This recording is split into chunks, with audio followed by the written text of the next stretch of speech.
Hello, and welcome to our tutorial.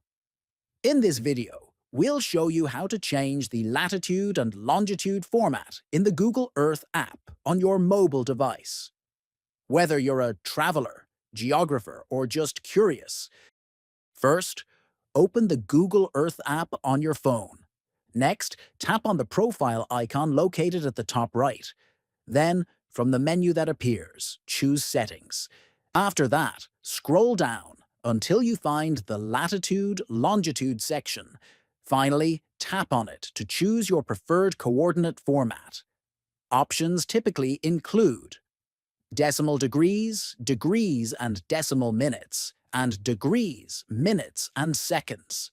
By following these steps, you can easily adjust the coordinate format in the Google Earth app to suit your needs.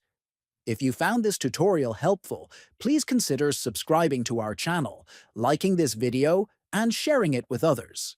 Thank you for watching.